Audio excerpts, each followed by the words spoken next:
What's up, horror fans? This is your boy, Crypt Keeper. At bago natin umpisahan ang napakalupet na kwentong ito, ay isang solidong shoutout muna sa'yo. Oo, ikaw nga, wala nang iba.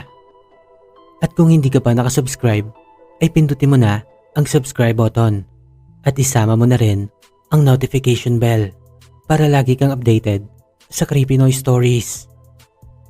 Anyway, umpisahan na natin ang aswangan.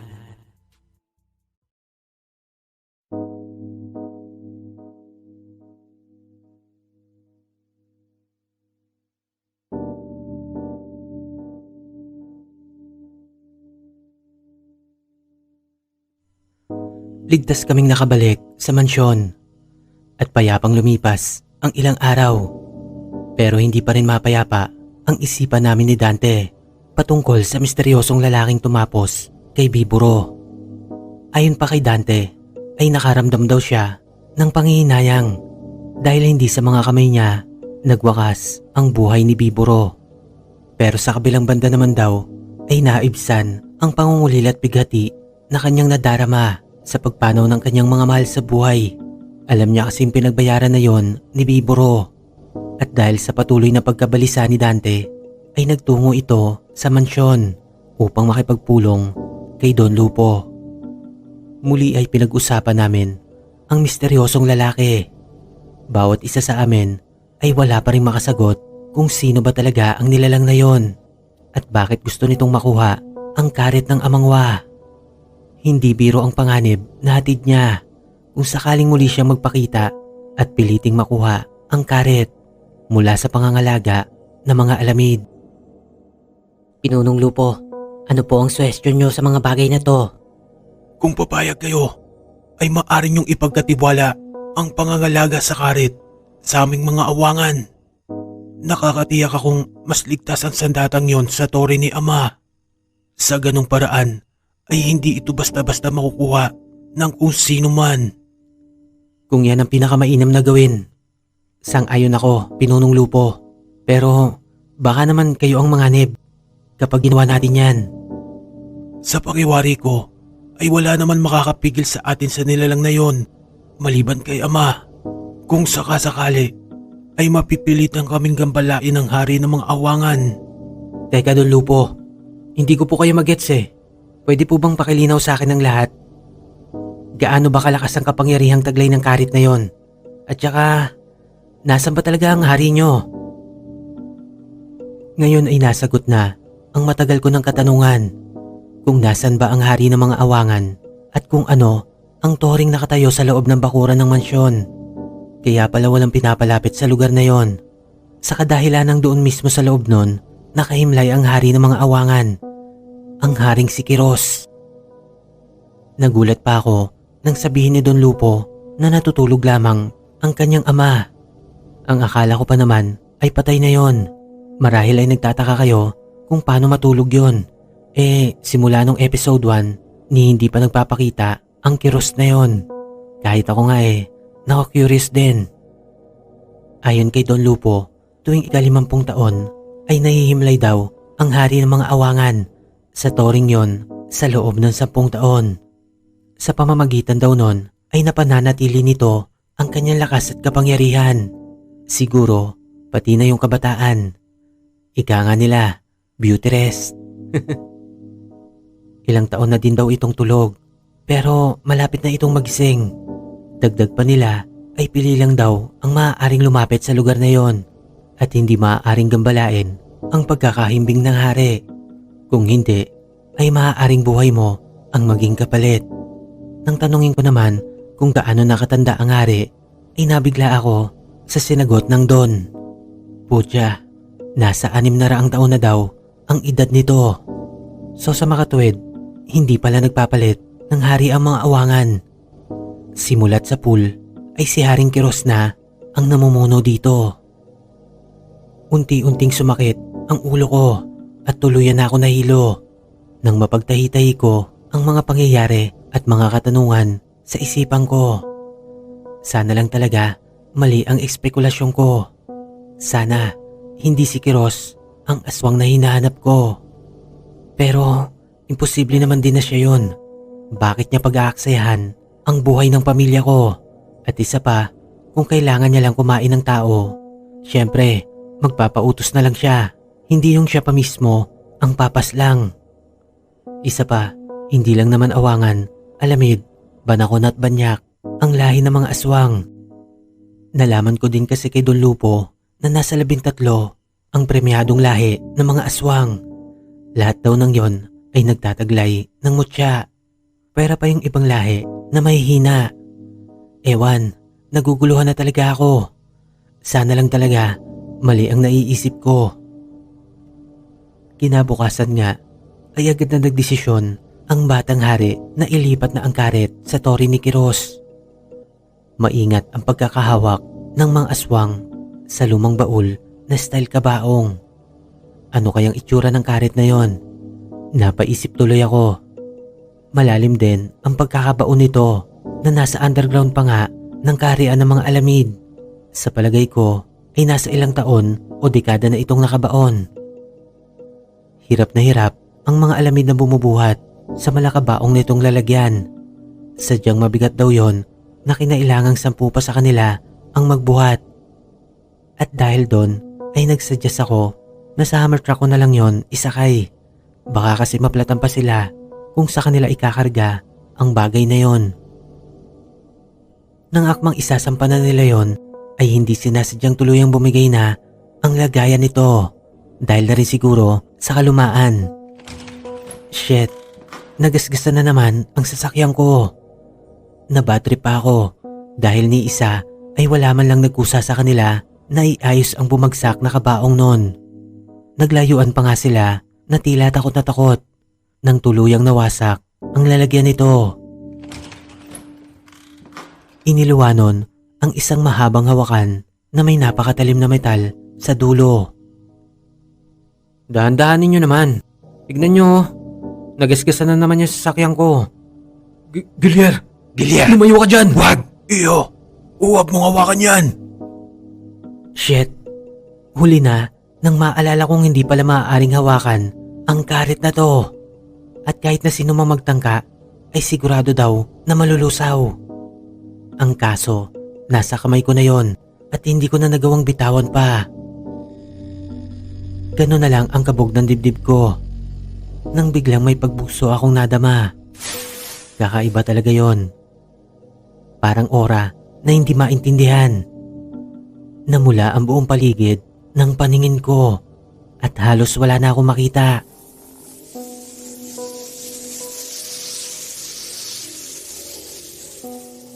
Namulat na lang ako sa isang lugar na tila ba isang panaginip. Alam ko ang pakiramdam na to. Ganitong ganito ang nangyari nung ginawa ko ang ritual para sa kampilan. May natanaw akong isang lalaking ubod ng laki ng katawan. Masasabi kong isa itong panday. Tila may nililika siyang sandata. Yun ay walang iba kundi ang karet. Siya pala ang gumawa ng karet ng amangwa. Teka, hindi lang karet ang ginagawa niya. May isa pang sandata na tila isang matulis na bagay. Matapos nun ay tila napunta naman ako sa ibang lugar. Madami ang nakapaligid sa akin na para bang mga kulto. Maya-maya pa ay may iniabot sa akin ang isa sa kanila. Alam kong sandata yon kasi may kabigatan. Hindi ko matanaw ang mukha ng taong nag-abot sa akin ng bagay na yon. May nakatabing kasi sa kanyang mukha na tila isang belong puti. Ganon din ang kasuotan ng mga taong nakapaligid sa amin. Nakabalot ng puting tela ang tila metal na hawak ko. Maya-maya pa ay bahagyang umusok ito at naglabas ng kulay asul na aura. Mabilis na nasunog ang puting tela at doon nga ay tumambad sa akin ang isang espada. Tek, ang angas. Damang-dama ko ang dumadaloy ng nag-uumapaw na kapangyarihan. Oo nga't mainit siya, pero kere lang. Sa isang iglap ay bigla na naman nagbago ang senaryo. Teka, nasaan ako? Tila nasa isang tuyot na lupain ako. Wala akong ibang makita sa paligid, kundi mga patay at natuyong puno. May mga uwak pang nagliliparan sa itaas. Mga ilan sandali pa ay may biglang bumagsak sa harapan ko mula sa itaas. Grabe ang impact ng puwersang yon. Nang humupa na ang alikabok sa paligid, ay tumambad sa harap ko ang isang nilalang na nakasuot ng robang itim. Hindi ko makita ang mukha niya, pero alam kong hindi pagkaraniwan ang nilalang na ito. Sa buong pagkatao niya ay mata lang ang nakikita ko. Tila umaapoy ito ng kulay pula. Kasunod nun ay unti-unti itong lumapit sa akin at talaga namang nagimbal ako. Nang dahan-dahang lumitaw sa kamay nito ang karet ng amangwa. Buong bangis na umatake sa akin ang nilalang na yon.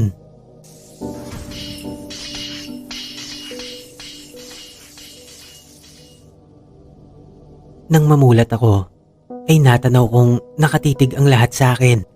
Sila Beto, Hakim, Dante at Don Lupo. Gayon din ang mga alamid at awangan na nasa paligid ko. Tila mga estatwa sila na nakatingin sa akin lahat. Gilier, imposible. Gilier, paanong nahahawakan mo ang karet? Gilier, Si Gilier ang amangwa. Halos mabingi ako nang marinig ko ang sinabing yun ni Hakim. Ako? Amangwa? Ano yon, joke? Pero nang lingunin ko ang kamay ko, nakita kong hawak ko pa rin ang karet. Bago pa man ako makapagsalita, ay isang solidong bira na ang nadama kong tumama sa mukha ko. Nakaagad kong ikinatalsik sa di kalayuan. Sino kayang gumawa nun? Pinilit kong makabangon, ngunit nakita ko ang mabilis na paglapit sa akin ng Tres Custodes. Bakit? Bakit nila ako inatake? Muli na naman ako nakatikim ng suntok, kalmot at sipa mula sa tatlo. Grabe, ni hindi ko man lang nagawang ipagtanggol ang aking sarili. Masyado silang mabilis at malakas. Bakit nila ako inaatake? Naalala kong hawak ko pa rin ang karet, kaya't minabuti ko nang gamitin yon upang depensahan ang sarili ko. Nagulantang ako nang iangat ko yon dahil agad itong umusok at naglabas ng napakalakas na aura. Kulay pula ang puwersang nais ko mawala sa sandatang yon. Isang wasiwas ang pinakawalan ko. Nakaagad na ikinatalsik ng 3 ungas. Alam kong hindi sila tinamaan nun, pero nahagip sila ng puwersang nagmumula sa karet. Muli kong ibinaling ang aking paningin tungo kila Don Lupo. Nakita kong tila estatwa pa rin sila na halos hindi makagalaw sa kanilang kinatatayuan habang nanlalaki ang mga mata. Don Lupo, kausapin mo yung 3. Bakit nila ako inaatake? Walang tugon ng matanda at tila nakatulala pa rin ito. Mababakas sa mukha ng matanda ang hindi maipaliwanag na emosyon. Gilier, papaanong? Bakit ikaw pa? Kasunod nun ay muli na naman akong tinamaan ng pag-atake ng Tres Custodes. Hindi ko na mabilang kung ilang beses nila ako napatamaan. Pero ang ipinagtataka ko ay buhay pa rin ako. Alam ko kasi kung gaano sila kabrutal lumaban. Himala talagang nakakatagal ako. Siguro ay dahil yon sa kulay pulang aura na bumabalot sa buong katawan ko. Hindi ako makapaniwala, pero totoong nangyayari talaga to. Hindi na ito basta panaginip na lang o isang pangitain.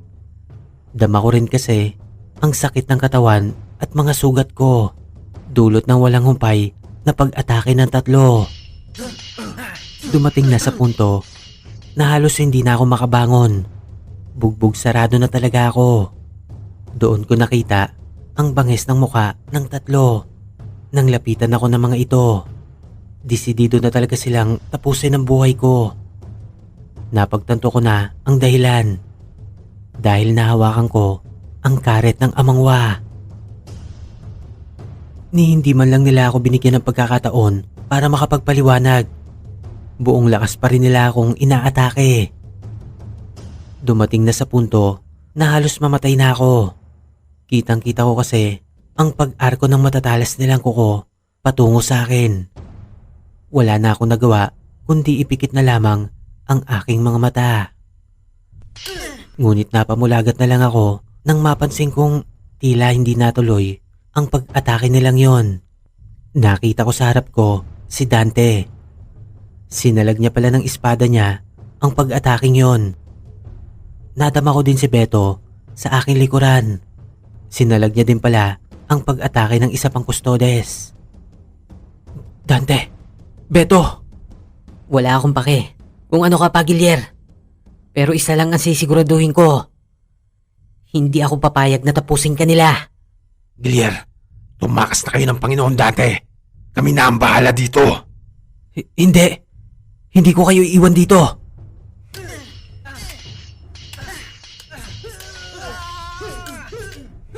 Nagpatuloy sa pag-atake ang tatlong bugok. Ngunit sa amin tatlo ay si Dante lang ang halos nakakasabay sa kanila. Muli ako napasulyap kay Don Lupo. Don Lupo, pakiusap. Patigilin mo na ang tatlong kumag na to. Patawad, Gilier. Ngunit maging ako ay walang kakayahang pigilan sila. Nako, naloko na. Bakit ba kasi automatic ang mga hinayupak na to? Hindi ba sila pwedeng i-shutdown na lang? Halos ikamatay ko na ang mga tamang natatamo ko sa isang kustodes na kalaban ko. Maging ang mga alamid ay tumulong na din sa kanilang hari. Pero hirap pa rin talaga sila. Kitang-kita ko sa mukha nila Kim at Don Lupo ang pagkabalisa. Hindi nila alam kung ano ang dapat nilang gawin. Sadyang iba talaga ang antas ng lakas at kapangyarihan ng tatlo. Sa pagkakataong kasing to ay tila nag-beast mode sila. Kitang-kita sa mata ng tatlo ang masidhing naisin na tapusin ang buhay ko. Buiset, sa dami ng labanan na pinagdaanan ko ay hindi ko inaasahan na ang tatapos sa akin ay isa rin sa naging kaalyado ko. Tuluyan ko nang nabitawan ng karet at akmang tatapusin na ako ng tatlo. Nang biglang humangin sa paligid ng ubod ng lakas. Nagulat na lang ako nang biglang naiba ang pwestong kinalalagyan ko. Mula doon ay natanaw ko ang tres kustodes na matalim ang mga matang nakatidig sa akin. Naramdaman ko rin na tila may nakalingkis na braso sa katawan ko. Nang iangat ko ang aking paningin ay natanaw ko ang misteryosong lalaki. Masama ang titig nito sa tres kustodes. Sa totoo lang, hindi ko inaasahan to. Pero as usual, iniligtas niya na naman ang buhay ko. Nakita ko ring tangan niya ang karet sa kanyang kabilang kamay. Grabe, naglalabas na ito ng nag-uumapaw na pulang ora. Baka sa mukha ng tres kustodes, ang iba yung takot at pangamba.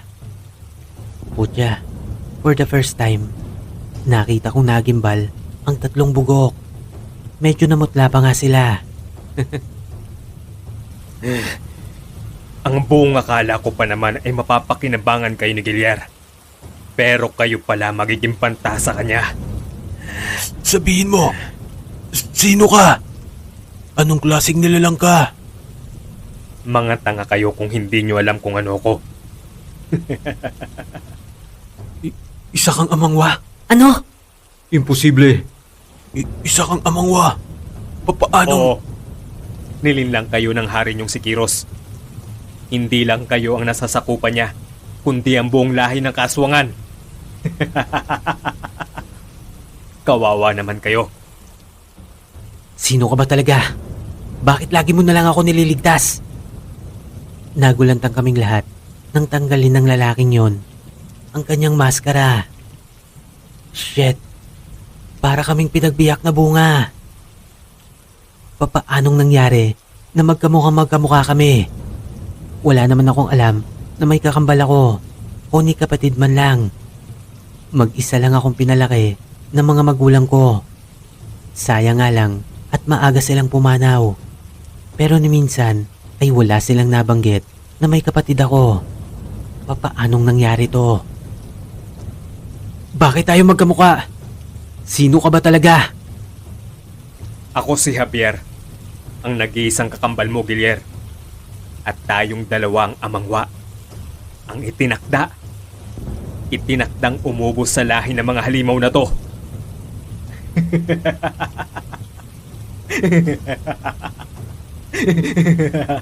Kasinungalingan! Tinapos na ng aking ama ang mga itinakda at nasa kanya na ang mga mutya. Hoy, tanda! Gusto mo ba talagang mapahiya? Bakit hindi niyo ako subukan?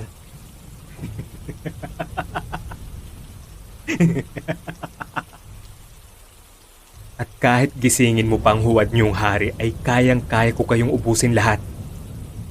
Pero talagang itinira ko kayo para sa kapatid ko. Gusto ko siyang mismong tumapo sa inyo. Kung totoo magkapatid tayo, gusto kong magpasalamat sa mga pagliligtas na ginawa mo. Pero malabong mangyari ang gusto mo. Hangal ka talaga, Gilier. Hindi na ako nagtataka kung bakit hanggang ngayon ay mahinang nilalang ka pa rin. Para kang bata na kailangan pang gabayan. Kahit ano pang sabihin mo, hindi ko gagawin na paslangin ang pamilya ko.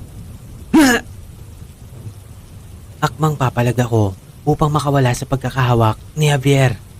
Ngunit naramdaman ko na lang ang bigla ang pagkawala ng aking ulirat.